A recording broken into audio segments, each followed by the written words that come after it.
नमस्कार मित्रांनो, स्वागत आहे तुमचं या डेटाच्या अनालिसिस व्हिडिओमध्ये. तर मित्रांनो, डेटा आपण बघतोय 16 तारखेसाठीचा आणि एक्सपायरी स्पेशल डेटा आहे. एक्सपायरीला काय होऊ शकतं? उद्या आहे एक्सपायरी 16 सप्टेंबर 2025 ची. तर कशा पद्धतीने डेटा तयार झालाय ते आपण त्या ठिकाणी बघूया. मित्रांनो, 2 दिवसाच्या गॅप नंतरून आज मार्केट ओपन होतं. तर रिटेलरच्या ज्या पोझिशन्स आहेत त्या पुन्हा एकदा थोड्याशा निगेटिव्ह साईडकडे जाताना दिसत आहेत मित्रांनो. डेटा वाढवून आलाय मीन्स ज्या 23 लाखाच्या पोझिशन्स होत्या त्या आता ऑलमोस्ट 27 लाखापर्यंत गेलेल्या आहेत. तर आता कॉलवर काम झालेलं आहे. रिटेलरनी बऱ्यापैकी कॉल लॉंग केलेले आहेत आणि 5,57,000च्या पोझिशन्स त्या ठिकाणी आपल्याला बघायला मिळत आहेत. ठीक आहे. एफ-आय जो आहे तो 4.5% 4.5 लाखाच्या निगेटिव्ह पोझिशन्स होत्या, त्याच्या कम्पेअर मध्ये 4,95,000च्या त्या ठिकाणी निगेटिव्ह पोझिशन्स त्या ठिकाणी बघायला मिळत आहेत. तर हा एक्सपायरी साठीचा डेटा आहे मित्रांनो. नेसेसरी नाहीये की डायरेक्शन ही निगेटिव्हच आहे, फार हेवी निगेटिव्ह. आपल्याला उद्या बघणं फार इम्पॉर्टंट आहे की मार्केट कशा पद्धतीने रिॲक्ट करतं आणि मेजॉरिटी ऑफ मार्केट जे आहे ते खाली राहण्याचे चान्सेस आहे. निगेटिव्ह टू साइडवेज आपल्याला त्या ठिकाणी डेटा कोट करतोय. त्याचं रिझन असं आहे की कॉलवर काम झाले. कॉल जे आहेत ते शॉर्ट ऍड झालेले आहेत मेजर. ओके. रिटेलर उलटा कार्यक्रम करतोय म्हणजे बाय डिफॉल्ट मोठे प्रो प्लेयर आहेत ते त्याच्या अगेन्स्टच काम करणार आहेत, कारण चिटकवायचे त्यांना, माल लटकवायचा आहे कुठेतरी एका लेवलला. तर प्रो प्लेअरचा डेटा तुम्ही बघू शकत असाल. प्रोने कॉल शॉर्ट्स केलेले आहेत आणि चांगल्या क्वांटिटीमध्ये शॉर्ट्स केलेले आहेत. ठीक आहे. तर कॉल आणि पुटची संख्या ऑलमोस्ट त्यांची सेमच आहे, पण ओव्हरऑल जो उद्यासाठीच हे गणित आहे ते शॉर्ट साईडला आहे. ठीक आहे. साईड वेज टू निगेटिव्ह घेऊन चाललोय.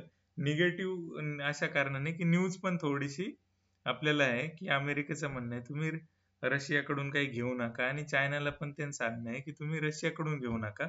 रशियाला कडून काही घेणं म्हणजे डायरेक्ट इनडायरेक्ट युद्धजन्य म्हणजे एक अशा देशाला मदत करणं की जो युद्धासाठी हे केलेलं आहे ना, आपल्याला शांतता पाहिजे, हे अमेरिका बोलतोय. ठीक आहे. तर तुम्हाला याच्यावरून कळेल की किती दोघलापण आहे त्यांच्या ह्याच्यात. तर दुसरं रिझन असं आहे, हे झालं डेटाचं रिझन की मार्केट खाली राहण्यासाठी किंवा एक साइडवेज मुवमेंट देण्यासाठी. फार हेविली निगेटिव्ह नाहीये. पण आता दुसऱ्या अँगलने आपण विचार करू ज्यावेळी, त्यावेळी एक्सपायरी स्टार्ट टू एंड मी तुम्हाला कालच्या व्हिडिओमध्ये सांगितलं होतं. कालचा व्हिडिओ नसेल पाहिला तर बघू शकता. 24,850 किंवा 24,800 ची लेवल आहे, तिथपासून हायेस्ट लेवल एक्सपायरीचा जो एंड आहे 9 तारखेला सुरू झाली होती, तर 12 सप्टेंबरला साधारण 25,138 चा एक हाय हे झाला आणि आज मार्केट थोडंसं खाली आहे, म्हणजे 25,070 पर्यंतच्या लेवल पर्यंत. आणि उद्या जर ते आलं तर साधारण 25,000 पर्यंत आलं, 25,040 जरी आलं तरी बऱ्यापैकी पोझिशन्स ऑफलोड होतील आणि जो ऍव्हरेज आहे तो कुठेतरी एक पॉझिटिव्ह साईडला, पण ओव्हरऑल एकदम एक्स्ट्रीम एंडला, वरच्या एंडला क्लोज न होता तो एक ऍव्हरेज एंडला त्या ठिकाणी क्लोज होताना दिसेल. ठीक आहे. तर अशा पद्धतीचं हे गणित आहे. फार खतरनाक गोष्टी आहेत, फार इम्पॉर्टंट गोष्टी आहेत त्या ज्या तुम्हाला लॉंग रन मध्ये कामाला येतील. अशासाठी की एक्सपायरीचा ज्या डेटा आहे त्याच्यावरून आपण कशा प्रकारे मार्केट प्रिडिक्ट करतो आणि पुढे आपल्याला कसं मार्केटला ट्रेड करता येऊ शकतं. ठीक आहे. तर मित्रांनो, आजच्या डेटाच्या व्हिडिओमध्ये एवढंच. आपण बघूया कशा पद्धतीने मार्केट रिॲक्ट करतं. तुम्ही अजूनही थोडंसं नाराजी अशासाठी आहे की सबस्क्रायबर आहेत ते वाढताना दिसत नाही मित्रांनो.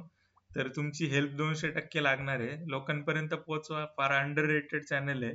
या डेटा ड्रिव्हन जर तुम्ही कुणाला सक्सेसफुल बघू शकत असाल तर ते हे फक्त डेटा बनवू शकतो. बाकी call put, gambling, buy sell, support, resistance, indicator हे तुम्हाला सक्सेसफुल बनवू शकत नाही मित्रांनो.